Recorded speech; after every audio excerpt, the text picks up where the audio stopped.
Hello,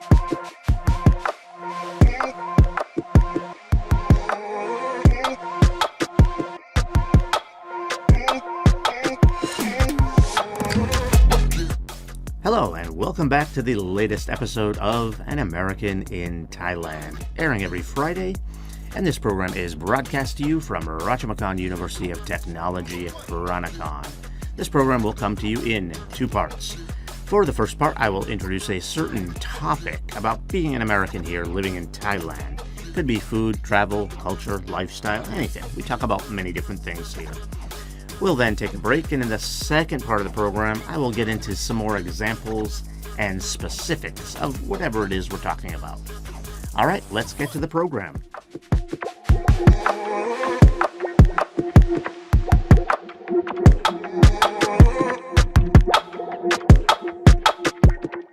Welcome, everyone. My name is Gary Gray, and I am your host for An American in Thailand.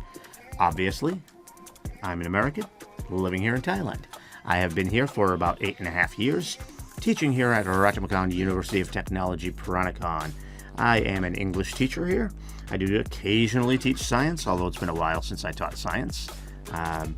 They prefer me to teach English since I am a native English speaker.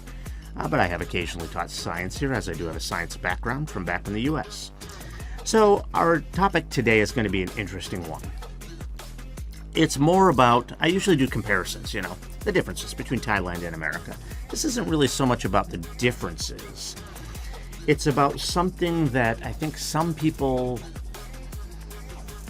especially people from America, might find weird about Thailand. And I'm going to explain why it's actually not weird. I think a lot of Americans don't really even understand something about their own culture, because this is something that really comes a lot from America and other Western places. But it comes a lot from America, a lot of the influence. And that is about Christmas. Christmas, the holiday of Christmas. This is, I believe, our last episode before Christmas, when this will air. Obviously, if you're watching on YouTube, you may be watching this well after Christmas. But this will be the last episode airing before Christmas of 2025. So that's why I want to talk about this. And what I want to talk about is why it might seem weird to celebrate Christmas in Thailand, but it really isn't. Now, it's not an official holiday here in Thailand. We don't get the day off. But a lot of people do celebrate it, at least a little bit. Like if you go to the mall, there's usually a big Christmas tree there. So they have Christmas trees set up. Some companies and some universities might have Christmas parties. There's a Christmas party at my university in our division almost every year. We did miss it a few years when we had COVID stuff going on. But we have a Christmas party. So, excuse me. So why is it a little weird or seems weird? Again, I'm going to tell you why it isn't. But why does it seem weird to some people, especially Westerners who might see Thailand celebrating Christmas? Why would they think that's weird? Okay, so the very name of the holiday is Christ Mass. Mass is like it's like the birth of something. So you're talking about the birth of Christ. Christ is another name for Jesus. That is the person who they celebrate. That is their Savior in their Christian religion. And so Christmas is celebrating the birth of Christ. It is a Christian holiday. Thailand is mostly Buddhist. We have plenty of Christians here, but Christianity isn't even the second most popular religion here. Islam is. Christianity is third. So it's Buddhism, Islam, Christianity. I'm not sure what's fourth. Probably Hindu, because we do have a fairly reasonable Indian population that has immigrated here. So I would guess it's that. And I'm not including like atheists. I should. It's perfectly legitimate not to believe anything. So I should include that. That's probably up there somewhere, pretty high up actually here in Thailand probably. It might be second to Buddhism, not sure. But anyway, Christianity is third. So then why do I say it's okay to be celebrating that here? This is a holiday to celebrate the birth of Christ. That's the Christian Savior. So why do we celebrate that? Why are we celebrating that here? Here's the reason. The history of Christmas is very interesting. It was very much kind of a top-down celebration, a top-down holiday. Well, the religion was kind of top-down itself. Now, what do I mean by that? What I mean by that is that the king, the top people in the government, these were the first people to kind of convert to Christianity. And so they wanted their people to celebrate it as well. And so so they were trying to push this onto the people. And so one of the things they did in order to get the people to celebrate Christmas was to combine it with other holidays. There was a period late in December where there were like several holidays across all of Europe. You had some people celebrating solstice, which is like the shortest day of the year, if you're in the north, far north, which is where most of this took place across Europe in that area. So if you're in the north, people celebrated solstice. Some people celebrated something called Yule. Other people celebrated something called Saturnalia. They were all kind of related. They were all kind of related to kind of a celebration of life. And different people celebrated different things. So what they decided to do, and by the way, I'm oversimplifying this. I'm sure someone out there who knows a lot about the history of the holiday will say, well, that's not exactly right. I'm simplifying this. What they basically decided to do was put Christmas right there on the calendar and combine everything. Combine everything into one big celebration, and we're going to make it Christmas.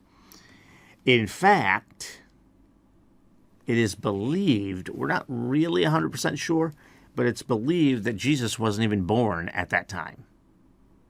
So they really did just pick this time because of all of these other holidays, and they wanted to combine everything together into one big celebration.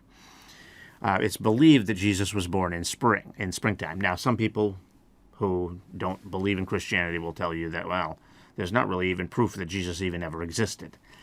There actually is some evidence, so he probably did. Now, if you don't want to believe that he was the Savior or whatever, that's fine. I'm not trying to. We're not here doing a religious program. I'm not trying to convert anyone, and in fact, I'm not very religious myself. So, you believe what you want to believe. But as far as whether or not he actually existed, yeah, there's not 100% proof, but probably he did. So, since he existed, he was born at some point.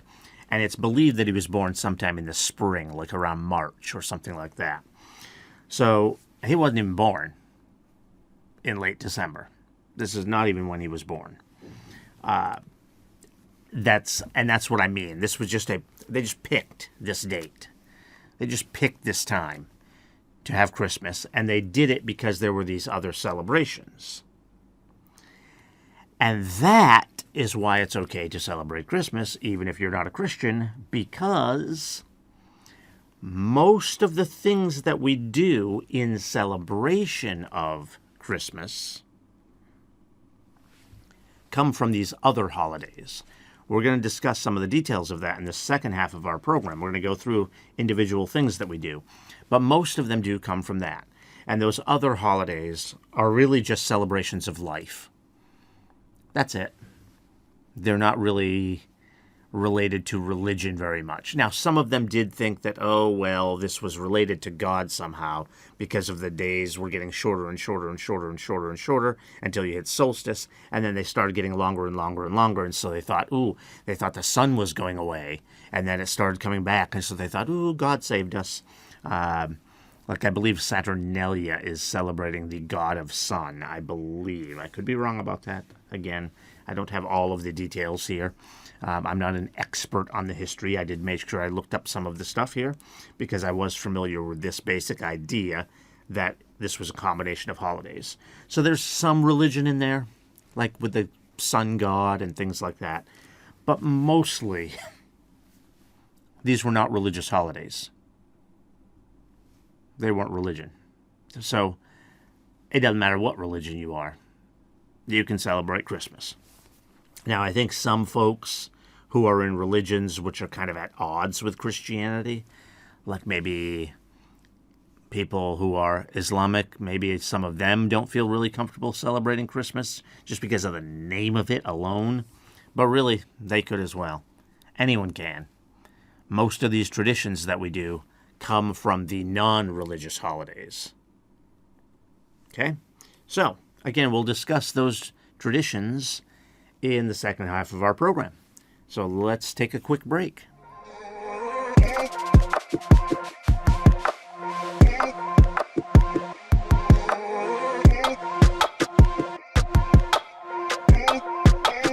Welcome back, everyone. All right, so we're talking about celebrating Christmas here in Thailand and why it's not weird. It may seem weird to some people. Christmas. It's right there in the name. It's celebrating the birth of Christ. That's for Christians. Most people here are not Christians. Most people here are Buddhists. Why would you celebrate Christmas? Well, as I explained in the first part of the program, most of the traditions, the things we do in celebration of Christmas, are things, they're traditions that come from other holidays which aren't related to religion. So, there are a couple that are somewhat tied into religion. We'll talk about that. And the religion they're tied into is Christianity, so there's a little bit. I'm not saying it's completely non-Christian at all, as far as our traditions and things like that, but most of the traditions are not from a religious origin. They don't come from religion. They have nothing to do with Christianity. They are from Yule, or solstice, or Saturnalia, or one of those holidays where they just combined everything together at the same, and put them, basically made it Christmas. Okay, so let's go through some of these. So first of all, the Christmas tree. You'll notice what type of trees we use for a Christmas tree. There are a certain type of tree which are called evergreen trees. In the north, where most of this was going on, like in Europe and that general area, it gets cold in the winter. When it gets cold, on most trees, the leaves die and fall off. Evergreen trees, they're called that for a reason, because they are ever green. They stay green. They don't turn brown and die off in the winter. And so it's a symbol of life. And this originates from pagan traditions. So that's where the Christmas tree comes from. And they would put candles and things like that on it. Now, the first time they did it for like indoors with lights and things like that, it was actually done more kind of in association with like the Christian celebration. It was done in Germany, but the actual origins of the whole idea of the Christmas tree comes from pagan celebrations. Now, what does pagan mean? It's basically like non-religious. These are people that didn't believe in anything. And so some people get upset by things that are pagan related because it sounds bad. It sounds like devil worship or something. No, that's not worshiping the devil. They're just rejecting most religions, which upsets people which sometimes upsets people who are religious. Okay, so that's where that comes from. It's not religious. The colors red and green that we see a lot during Christmas time. It's the same thing. It's the same idea. A holly tree is another type of evergreen tree, except that it's even more special because its berries turn red in the winter, so it's really pretty. So it's green and red, and it turns that color in the winter. And the holly tree is like one of the symbols of the Christmas season. It's red and green. That's where that comes from. You also have something called a Yule log. You don't see those around very much anymore, but sometimes in some really traditional areas, you'll see like this log that's decorated with like Christmassy colors, like red and green again, maybe some white to symbolize some snow on it or something. You don't see them very often, but they used to be a bigger part of the traditions of Christmas, and you still see them occasionally. A log is like a big piece of wood. So you'll see a Yule log. Well, that actually comes from Yule. That's the name. That's actually the name of the holiday. That's what it's named for. So, yeah, that comes from another holiday as well. And again, Yule is kind of like solstice, again, celebration of life. Okay, mistletoe. This is something you don't see very much either, but this is sometimes if you've seen any like Christmas movies, maybe you will have seen them have like this little green leafy thing hanging up over a doorway, and if someone goes under it, you're supposed to kiss them. You kiss someone under the mistletoe. It's like a plant. It's a plant. You hang like a branch of the plant up over a doorway. That comes from a Celtic Druid tradition, because they believed the mistletoe was for virility, which means like you're like good in bed, that sort of thing. So you kiss someone under the mistletoe. Okay? Again, not related to anything Christian at all. Now, Santa Claus. Now, this is the one where we do get a little bit of kind of Christian stuff in here. A little bit. Even this, it's kind of a stretch. It's only Christian related because it comes from a Christian person. It's not anything that like comes out of their religious book, which is called the Bible. It's not anything that comes out of that. It's not in the story of Christmas or anything like that. But the person did happen to be Christian. That's why his name is Santa Claus.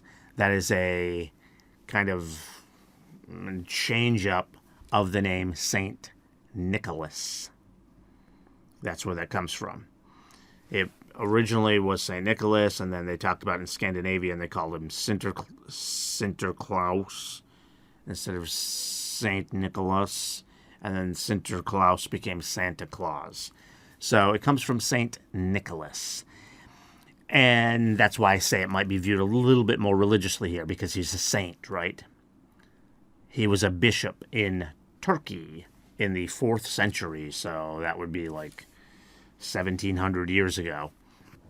And he was a bishop, so he was Christian. But really, that's the only way this relates to to the religion at all, because what he became famous for really didn't have anything to do with his religion, except that maybe because of his religion, he wanted to be nice and give things away, because that's what he did, and that's what he's famous for. He's famous for giving things to children. There's one story in particular where he gives a dowry to 3 poor girls. Now, what a dowry is basically like when you get married, you get given something. And the families of these 3 girls, they couldn't give anything to them. So St. Nicholas gave them something, and so it allowed them to grow up and not be poor anymore. And so there's kind of a famous story about him doing that. It might be a myth, it may not be true, but there's a story about him doing that.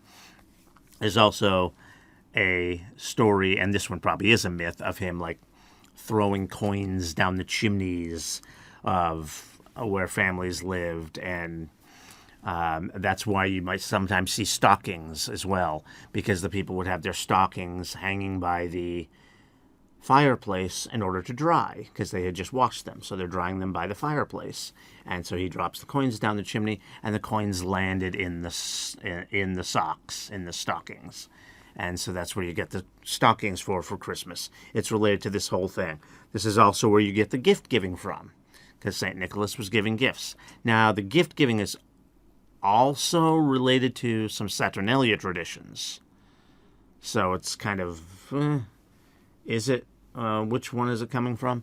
But there's also gift giving in the story of the religious story of Christmas, where three people came to give Christ gifts at his birth. So the gift giving, all of that, and Santa Claus, there's some religious twist to that, but not entirely. So even that isn't really fully part of the Christian part of the religion. Now, I'm not saying that this makes it not Christian either. I mean, Christians are truly celebrating the birth of Christ. So they should obviously continue to celebrate that. That's wonderful. That is in their religion, that is their Savior. But what we're talking about here is it okay for people who are not Christians to celebrate it? I mean, why are we celebrating Christmas here in Thailand? And you can see that most of what we do, you can see from these examples I gave you, most of what we do to celebrate Christmas comes from other traditions, other holidays, pagan, Druid, Yule, solstice, Saturnalia. They come from all different sorts of traditions, all different holidays. Other people who maybe had some other religion, or no, like Saturnalia, where they're worshiping the sun god, or no religions like the pagans, or I mean, it's comes from many different sources. So all of these different things are really just a combination. All of these different traditions are just a combination of traditions from other celebrations. So it really truly is just a celebration of life, because that's what most of these traditions were celebrating. Again, people thought like the sun was going away because the days were getting shorter and shorter and shorter and shorter and shorter. And then on the same day, every year, the day starts getting longer. And they noticed this. And they were like, yes, life. We're not losing the sun. Yay. And so they made holidays around that. And that's where these came from. And different, because there wasn't as much travel or as much intermingling of people back then, because travel was harder. Different cultures came up with their own sort of celebrations, their own holidays to celebrate that. And that's why you have multiple ones. You have like Saturnalia, you have solstice, you have Yule, you have all these different celebrations for it. And so they decided to stick Christmas in there and combine everything. And so that's where most of these traditions come from. They come from these other holidays. So it's very much reasonable for any non-Christian countries like Thailand to celebrate Christmas. So, as this is our last holiday before our last recording before Christmas, I will wish you a Merry Christmas. All right. Thank you for joining us for today's An American in Thailand program. Let me reach out to any young people out there who are going to be heading off to university anytime soon in the next year or two, and ask you to consider our wonderful university here, Ratchamakan University of Technology, Peranakan. We have a great university here, and we are growing. We're starting up an international program soon. So consider our university. All right, please stay with us and make sure you tune back in next week for another interesting episode. Also, don't forget to subscribe to our channel. Thank you.